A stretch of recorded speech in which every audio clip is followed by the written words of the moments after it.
So I get it. You're ready to mock draft, but not all of the fantasy basketball platforms are open for business. ESPN is open, but Yahoo not open. So you sitting there like a daggone fantasy basketball fiend, scratching yourself like Tyrone Biggums from the Chappelle Show. Oh my God, when can I do fantasy basketball? In this episode, we're gonna run down the players that you need to focus on for the first round of the NBA fantasy basketball season.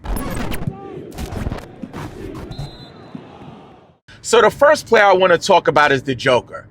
The Joker is still number one, y'all. People are out here with all this Wemby talk. Like, I get it. I believe Wemby will be the number one fantasy basketball player at some point, in human history, right? He will be the guy.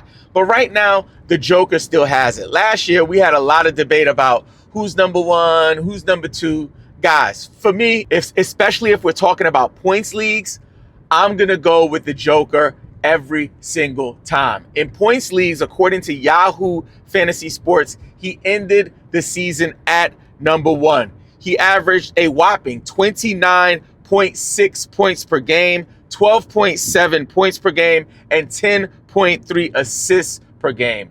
Come on, ma. Like, where they do that at? Like, who is cooking up numbers like that? That is amazing production for one player.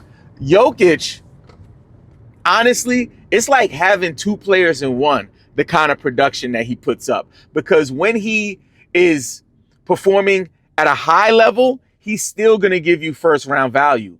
But when he goes nuclear, he'll give you first round value. And you could also say an additional player worth of value, maybe a third round player. So I would not overthink it. I would take Jokic number two. So next up, let's talk about Giannis Antetokounmpo.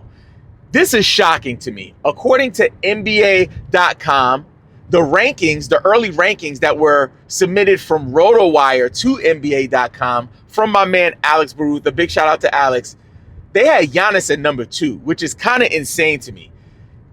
I believe this happens in points leagues specifically, right? Points leagues, people put Giannis way higher because they're trying to compensate for how poor he's ranked in general category league rankings. It's worth noting that depending on your build, right, some of the discrepancies in Giannis's fantasy basketball game, like free throw percentage, things like that, won't hurt you if your team is constructed to punt those categories, or, you have other players that will compensate if you're trying to compete in those categories. With that said, for points leagues, I think two is a little high. So last season, he did finish third in fantasy points league rankings, according to Yahoo. But for me, I just really like Wemby there. I don't know. I feel like Jokic and Wemby are kind of like peanut butter and jelly, whether you're talking category leagues or points leagues. So I think that's a little high for Giannis, but definitely somebody I would be open to drafting in the first round. The next player is Victor Webbyama. Victor Wembanyama, if you don't got the number one pick, take him at number two. If you have the number one pick, you can consider it. I wouldn't take him. I would take the Joker. The Joker is durable, consistent. He's proven year after year that he is that guy for fantasy basketball. So for me, I would absolutely snatch up Victor Wembanyama at two for points leagues. And we'll do another video for category leagues. We'll do the same exercise. But so far, we got Jokic, Giannis, and Wemby. I'm taking Wemby before Giannis, but I wouldn't be mad at you if you took Giannis in the top five. Another player that I would probably take over Giannis is Shai Gilgeous-Alexander, a.k.a. Moneybags, a.k.a. the champ, the MVP. Listen, this guy is absolutely phenomenal. And one thing about fantasy basketball that many don't discuss is the fact that you want to have players on your team that you also enjoy watching. Like, at least for me, like, I get it. I want to win my prize money. I want to win my championship. Last year, we had 47 champions in our community, from our Discord community and so on. So I want to make sure we get the chip, but also I want to enjoy the players that are on my team. So for me, SGA is one of those players that I love to watch. And SGA last season was an absolute stud when it comes to points league rankings. So last season, your man was second in points league rankings according to Yahoo last year. He averaged 54 fantasy points per game, 32.7 points per game, 6.4 assists, and 5 rebounds per contest. So he's the type of player that, as a fantasy basketball player, you could take him number 2 if you want to. You could take him number 3, depending on your preference. I wouldn't take him over Wemby in a points league, but if you took him over Wemby, I wouldn't be mad at you. I wouldn't be mad at you. Next up is Luca Donic. The Don is still a top 5 player in points leagues.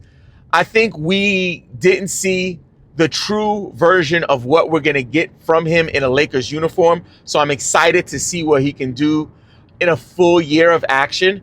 There are some question marks around LeBron James, whether he's going to get traded or, what his future holds.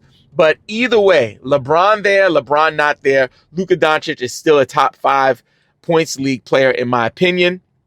He averaged over 55 points league fantasy points last year.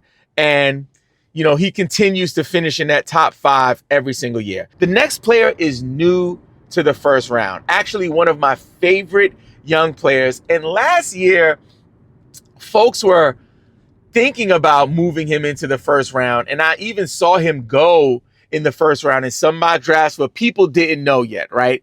Now we know, it is official. Cade Cunningham is a first round points league player. Mark my freaking words. He took the leap last year into a top 20 player, but I believe this year is the year that he'll jump into first round value. Now, you might be able to get him at a discount if people don't believe yet that he's a first round player. So you don't need to reach for him. But according to NBA.com, they have him in the top 10 here. So for me, I think that's a little ambitious to put him that high. So I'd be open to grabbing him later on in the round. Next up is Karl Anthony Towns. Karl Anthony Towns was one of our biggest hits last year, where folks had him going way later. I think people were looking at him as like a third round player in some spaces, maybe even fourth round. I was saying grab him in the second round. This year, he will go in the first round. He was absolutely phenomenal for the New York Knicks. At some points of the season, he was being considered an MVP candidate.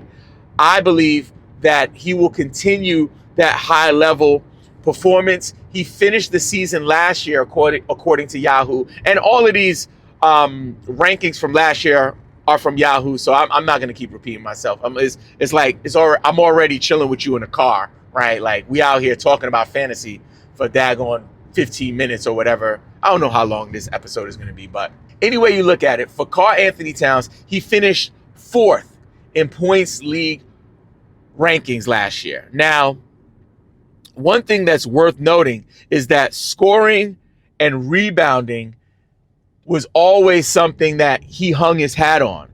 When he was in Minnesota and Gobert came over, that's why we thought he would have such a good season in New York, is because with Gobert not in the picture, he would get to really operate as a center. So I think this trend will continue. I don't know if he'll finish top 4, but I believe firmly that he will finish in the top 10 if he can stay healthy. The next player is a fantasy basketball points league diamond. This is my guy. Every year, I never get to draft him, but I just witness the greatness, especially if you're in one of those wonky leagues that has extra points for double-doubles or even triple-doubles. You want to grab this guy, Domantas Sabonis. Domantas Sabonis finished top 10 according to Yahoo last year, and he's a double-double machine. So for points leagues, he has that points league friendly game. It's a player that you definitely want to grab up if he is available. Next up, somebody I'm not so confident about. He did break into the top 10 last year, but I'm not sure how he will fare this year. I'm talking about from the Minnesota Timberwolves, Anthony Edwards. Anthony Edwards is an absolute dog. One of my favorite players in the NBA. Now, for fantasy, I've been high on him over the last couple of years, but I'm kind of coming down to earth. I believe that he'll continue to ascend. I'm not as interested in having him on my fantasy basketball team as I once was. I do believe he will provide first round or late first round value. I'm just not as high on him. I would be looking at him in the late first round. I don't think I would be in this middle first round area like we're seeing with these NBA rankings. The next player is on the rise. And oh, baby, he is cooking with hot bacon grease. From the Orlando Magic, I'm talking about your man's in them, Paolo Banchero. He was one of the top points league producers last year. He was out for a period of time, so that's worth noting. But his per game numbers are phenomenal. He's definitely the type of player that can be an anchor for your team. But again, I'm not quite confident enough to take him in those middle first round picks, but I'm definitely open to the back end. The next player is somebody that you want to take a look at, and he might be a second round player. Last year, he finished 17th, but it's clear that the organization might be moving towards making him the franchise guy. I'm talking about from the Philadelphia 76ers, Tyrese Maxey. Now, chances are, if history proves itself, Joel Embiid will be banged up at some point in the season. So you'll see those spikes from Tyrese. Despite his finish at number 17 last season, I would be looking at him more as a early second round type of guy. I don't know if I would reach for him in the first, but depending on, what you're trying to do with your roster or what your preferences are, he might be somebody you want to take a look at. Now, this guy needs to be in the top He needs to be in the top 5. I'm picking him in the top 5, top 8. And for me, I'm removing the injury-prone tag from this man. From the Dallas Mavericks, Anthony Davis. Now, Anthony Davis, as you know, has been known as Mr. Glass. He has been known as someone who is injury-prone. He has been known as a player that is going to habitually, chronically get injured. However, last season, he played a bunch. He was out towards the end of the season when he ended up getting traded to Dallas. But the year before that, he was super consistent. I think he played over 70 games for the first time in years. So I think he has something to prove. I think a player of his caliber getting traded away. So I'm all for drafting Anthony Davis in that top 7. And that's definitely something you want to keep an eye on because he might fall in drafts, y'all. The next player is somebody that people just don't get it, how valuable he is. I'm talking about from the LA Clippers, James Harden. I am drafting James Harden wherever I can get him. I would reach for James Harden. So if players like Wemby, Giannis, SGA, Jokic, maybe even AD was gone, Karl Anthony Towns was gone, I would then probably be looking at Harden. I love Harden. And Harden will fall in drafts. So you don't need to reach for him. But I believe he's going to be lights out this season. Lights out. He finished 12th in points leagues last year. The next player is Trae Young. Someone that people look at with not the most positive light. People look at him like he's good, but he can't be the main guy. I disagree. I think what Atlanta has done in this offseason, retooling with players like Porzingis, with Jalen Johnson being healthy, with the ascension of the Defensive Player of the Year, Dyson Daniels, I believe the Atlanta Hawks are going to have a great season in a wide open East. So I'm interested in Trae Young. He's very interesting for a first-round player.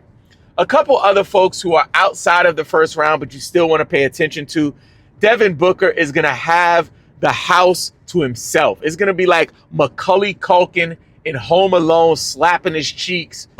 Hey, yeah. Slapping his cheeks with aftershave. It's going to be that kind of party because KD's gone and Devin Booker just got a new contract. He has the keys to the house. He is going to be going off. So he's somebody at the end of the first round that I would be open to drafting. Another player that's people are viewing as a second round player, Kevin Durant. Kevin Durant is getting older, but like fine wine, he continues to age gracefully in terms of his fantasy production, and he's been healthy. So if KD is healthy, I don't care what system you place him in, he will be a consistent fantasy basketball producer. And the last player, I would be remiss if I didn't mention him, Father Time himself.